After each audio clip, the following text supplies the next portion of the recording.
Assalamualaikum warahmatullahi wabarakatuh.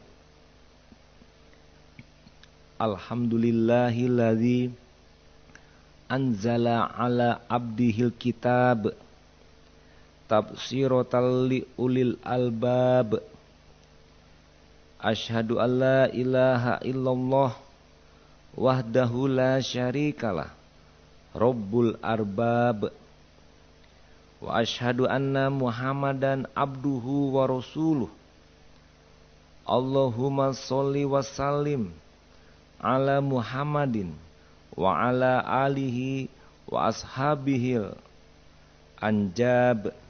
Sholatan wa salaman daimaini ila yaumil ma'ab.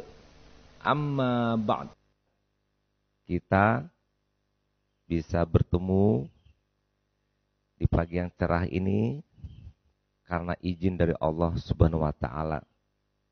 Karena kita kemari itu bukan karena apa-apa, tapi karena Allah yang mengizinkan. Itu perlu dipahami betul oleh kita semua Bapak Ibu. Saya mendatangi satu tempat, satu acara. Kalau dipikir-pikir begitu banyak hal yang kemudian saya singkirkan, saya ketepikan, saya lawan, saya atur dan sebagainya, akhirnya bisa datang ke satu tempat. Sehingga kita bersyukur bisa datang. Begitu pula ibu-ibu pada pagi ini. Mungkin ada yang masih ngantuk, ada yang mungkin urusan rumah tangga, masak nasi alun selesai masak. Atau mungkin dek subuh-subuh langsung berangkat doanya alun cukup panjang ala kemari. Atau badan kurang begitu sehat. Suami di rumah berperang elok ini. Minta iko, minta itu. Iya bu? Oh, iya. Nah. Yang apa-apa pun cuy itu pulo. Ibunya pun merengek-rengek pulo. Ma pak piti pagiko. Nah. Semuanya bisa kita hindari. Termasuk kita sakit, sibuk, kita hindari, kita atasi. Allah izinkan kita ketemu di sini. Makanya kita bersyukur kepada Allah SWT. Amin. Kemudian salawat salam kepada Nabi kita Muhammad Rasulullah SAW. Ini kenalkan di sini Bapak Kepala Dinas Peternakan Provinsi Sumatera Barat, Bapak Dr. Hewan Erinaldi, beserta seluruh jajaran Dinas Peternakan yang saya hormati. Bersama saya juga hadir ibu-ibu cantik karena berkerudung, berwudu dan sholat. Walaupun umurnya sudah 17 tahun. Oh tak balik ya. Tapi alhamdulillah. Dari, ulangi ya, saya tanya juga dari Majelis Taklim Kota Padang. Nggak ada daerahnya dah. Nado. Oh Bakabuang. Oh Bakabuang. Alhamdulillah kompak ya. Mbak boleh sehat Bu? Mbak keluarga di rumah? Alhamdulillah. Baik. Pada kesempatan ini tausiah yang akan saya berikan judulnya budaya nasihat. Jadi bicara nasihat. Nah ibu-ibu di dalam Al-Quran itu pasti ibu hafal semua. Surat Wal Asri. Al-Asr. Apa bunyinya Bu? Coba sama-sama. A'udzubillahi minasyaitonirrajim. Bismillahirrahmanirrahim. Wal asr. Innal insana lafi khusr. Illal ladzina amanu amilus solihat. Watawasau bil haq watawasau bis sabr. Shadaqallahul azim. Ini udah hafal semuanya. Nah, kalau ditanya makna itu kadang-kadang ada mikir dulu. Kalau arti mungkin bisa semuanya. Nah, dalam ayat itu Allah berfirman. Jadi asbabun nuzulnya juga jelas. Sebab turunnya ayat tadi itu pada zaman dulu ketika di Nabi Muhammad SAW bersama masyarakat Quraisy pada waktu itu, orang terbiasa membuang-buang waktu setelah asar menjelang maghrib. Ngota, ngobrol sana sini dan sebagainya, habis waktu terbuang. Makanya kemudian Allah bersumpah demi masa, demi waktu. Sungguhnya manusia itu rugi terkait dengan waktu yang dia habiskan waktunya dengan sia-sia. Tapi ada kecualinya. Jadi kalau begitu bunyi ayatnya, semua manusia ini kalau dikait dengan waktu, itu banyak yang merugi. Yang nggak disiplin, yang buang-buang waktu untuk ngobrol, yang buang-buang waktu untuk main. Kecuali dia mainnya dalam bentuk relax, refreshing boleh. Tapi jam 8 pagi hari Senayan, duduk di lapo, itu enggak betul. Tapi kalau hari Sabtu, hari Minggu, sore atau malam, pengen main, pengen nonton, sekali-sekali, atau ke rumah kawan silaturahim, atau pergi jalan kemana, itu boleh. Karena tidak berarti dalam membuang-buang waktu. Karena memang kita juga perlu relax, perlu refreshing, karena kerja kita banyak. Nah, dikaitkan dengan waktu merugi. Nah, kecuali siapa? Orang yang beriman. Yang kedua orang apa? Amal soleh. Yang ketiga, memberikan wasiat kepada yang hak atau yang sabar. Yang hak dulu, baru yang sabar. Saya mungkin akan menekankan pesan yang ketiga dan keempatnya aja. Ya, yaitu memberikan wasiat, memberikan pesan, memberikan nasihat kepada kebenaran dan juga kepada kesabaran. Jadi Bapak Ibu, kalau dilihat dari ayat tadi, kita nih merugi. Karena kita dengan waktu terlupa dengan kegiatan keseharian. Nah, Allah katakan, kecuali orang yang beriman, beramal soleh, mewasikan yang hak dan yang sabar, itulah yang tidak dapat kerugian.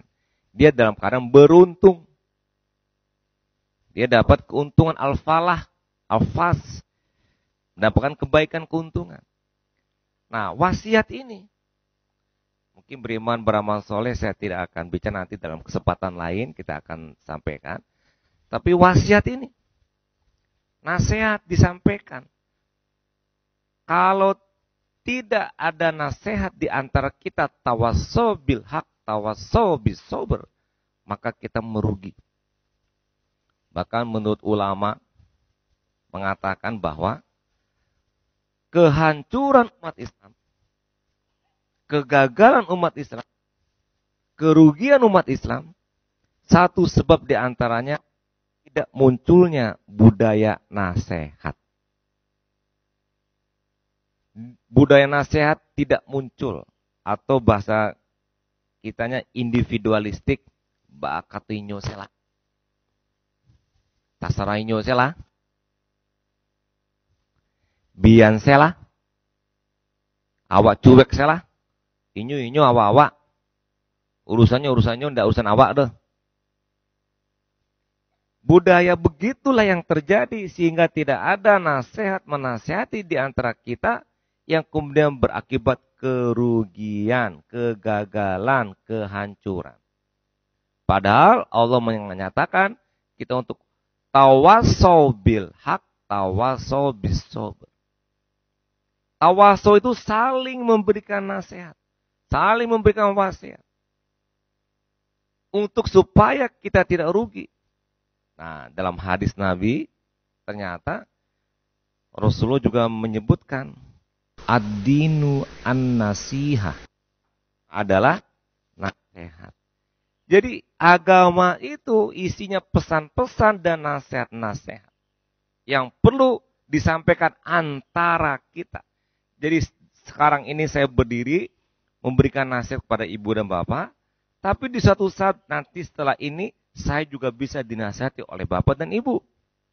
Begitulah namanya saling memberikan nasihat atau at-tanasuh, at-tawassaw, saling memberikan nasihat. Supaya kita terhindar dari kerugian. Jadi kalau seandainya kita ingin terhindar dari kerugian, maka kita harus saling menasehati. Saling membudayakan tegur-menegur, memberikan masukan-masukan di antara kita, memberikan pandangan-pandangan di antara kita, sehingga kita terlepas dari kerugian. Adinun nasihat. Betul kata ulama yang mengatakan bahwa kita jatuh, gagal, rugi, tidak sukses karena kita tidak saling menasihati. Misalnya, anak kita malas belajar. Apa enggak kita nasihati? Kalau enggak kita nasihati, anak kita terus-terusan malas. Enggak pernah baca buku, enggak pernah belajar, gagal dia. Ibu-ibu masak di dapur selalu kalau masak sayur pasti rasanya asin. Selalu rasanya asin. Ibu yang masak kok enggak tahu.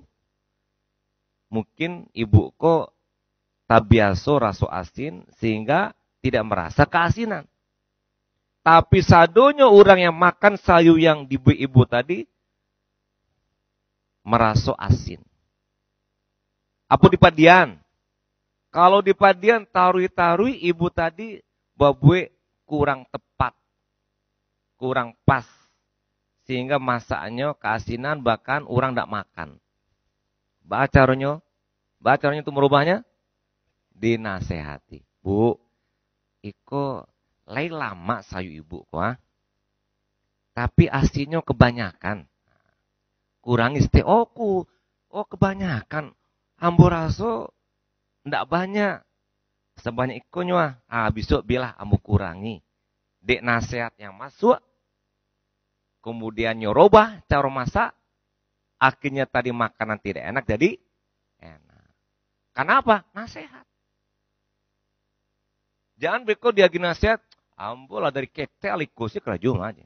Di nasihat tuh lai, ndak ada citu aja. Kerajum lah seorang laki ambo li sanang sih. Sebenarnya laki ko alaco itu menasihati cuman karena berang teri jo bininya, takuinya. Kan ada juga laki-laki ko yang takui jo bini ada juga kok. Ayo terima lah ya. Hidup dalam tekanan. Nasihat. Ada seorang ibu ngomel melulu. Sehingga rumah tangganya jadi hangat. Hangatnya dalam arti konflik. Dia orang ngomel tau nih. Ke anaknya ngomel, ke ibunya ngomel, ke suaminya ngomel. Kemudian saudaranya datang, temannya datang. Bu, ambo lihat, kok ibu ngomel tau nih. Iyalah, suami iku anak iku. Terus temannya beritahu, Bu, kalau ibu ngomel, sanang enggak ibu? Enggak. Kalau ibu ngomel, orang yang di rumah sanang enggak? Enggak juga. Atau ibu kalau ingin hidup sanang, sanang. Oh ingin sanang. Kalau begitu Pak, aku ibu memelihara ketidaksenangan. Enggak ada melihara dong. Kalau tadi ngomel, oh iya enggak aja. Jadi Pak, enggak usah lah ngomel.